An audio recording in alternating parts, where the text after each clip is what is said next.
we are thrilled to welcome a very special guest, Martin Lockyer, from none other than the Financial Times' fourth-ranked financial planning firm in the UK.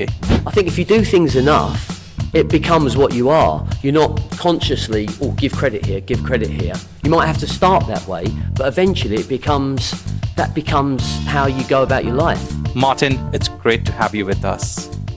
Let's dive into the top 3 things you did that made you successful in business and how others can follow in your footsteps. Well, top 3 is always hard. Even with our coach, I always struggle to get down to top 3. So I might have 4, so bear with me. And it's also funny hearing the words top player, then Martin Lockyer, but there you go. So I think probably number 1 is putting your values first.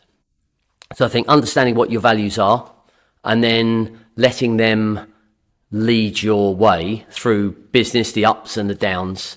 They drive everything, recruitment, how you go to market, how you treat your customers, how you treat your suppliers, how you treat your staff, how you treat your business partners. How many values do you have in your business? 6. They closely mirror my personal values, although they're more of an articulation of them that are fit for commerce, and obviously everyone in the business has to hold to them. You mentioned in terms of your team, so you recruit people based on those values. Yeah, values first, capabilities second. And when it comes to values, given that those are your core values for your business, what's been the longest, I would say, employee you've had based on those values in your business? Well, there are 6 people in the firm that were there on the day that I started nearly 35 years ago. So that's pretty long term. My business partner and I started on the same day in a much bigger company, like a big insurer, in September 1989. But for employees or for one of our financial planners,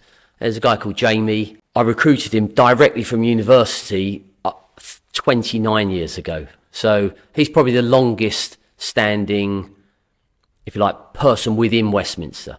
What's your second value that you have on your list? Well, independence is our second value at Westminster. So that's not just independence in terms of great financial planning, independent of providers. It's also not being driven by third-party shareholders to act in a way that's outside of those values. It's, you follow a system, a bit like an Actioncoach. You follow a system, but you've still got independence of thought, independence of how you go to market, independence of how you might treat individual customers. Let's go to your third value. Accountability means different things to different people, but we try to codify them. To me, it means to do what I say to the best of my ability, on time, every time. And responsibility goes hand in hand with that. Tell me, you've started this business, you mentioned, about 35 years ago. 24 years for Westminster, 35 that we've been working together. But many professional services, I think you come from banking, don't you? I do indeed, yes. If you've got banking or financial services clients, they'll have come often from a big house, JP Morgan, Morgan Stanley, Citigroup, and then they'll set up a thing on their own. And it's the same with lawyers, accountants, dentists, financial planners. It's really similar. So we set up on our own 24 years ago. Talk to me, what's been your core values in getting you out there? What's been your goals that have got you from 2000 till 2024? That was one of on my list of what's got me there, which is I'm really goal driven. I have been since I was a kid, and I think being able to articulate them and get them down on paper and be held accountable, right? You have to have the whole gamut for goal setting, and just kind of using that in keeping with your values, and that's what keeps you going when you think the lights might get turned off, or it's what keeps you going when you have a reversal.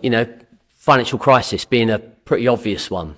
That was a pretty tough time in the city, right?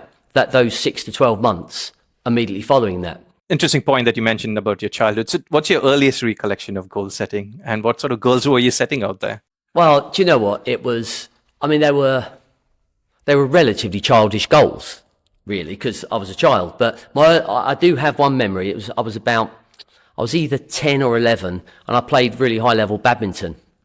And I played for Essex Schools. I was in the England school squad. But there was a guy at Essex Schools, and he was older. Well, he was the same age as me, but he looked about 10 years old, had a moustache, he was about a foot taller. And I made myself a little tape so that I would do the exercises that my coach had set me. And it was like, if you do this, then you'll beat him. If you don't do this, I look back at that and think, wow, I do that differently today. But yeah, that was probably, I was 10 or 11 when I did that. Who has been the biggest influence in your life through all that journey from? I think there are three people. One is my dad, who came along when I was 5 or 6. I grew up with a single parent. He's probably the biggest influence, certainly in my formative years. And then my business partner has been he's been an inspiration. He's, where I certainly used to be really kind of, full on, shall we say.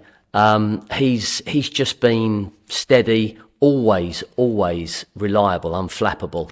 But actually, through it all, probably my biggest influence has been Luke, our coach.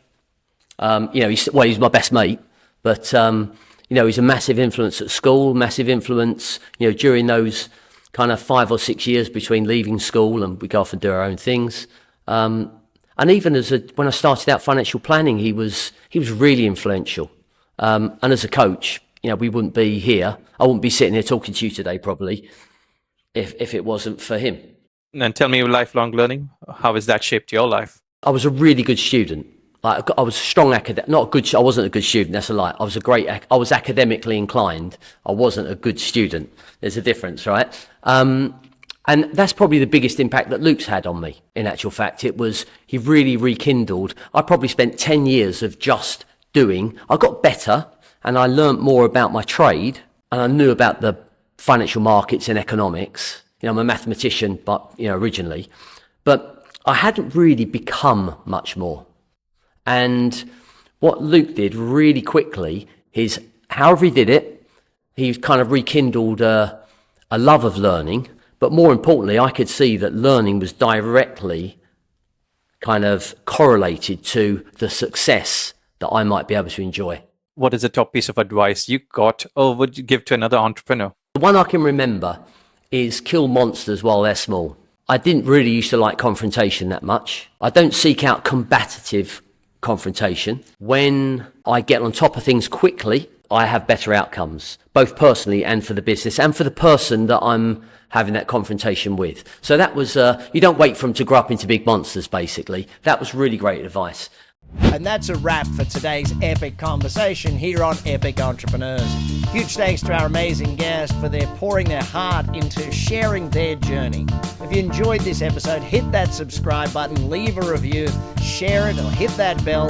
But until next time, let's make sure you keep dreaming, take massive action, and stay epic.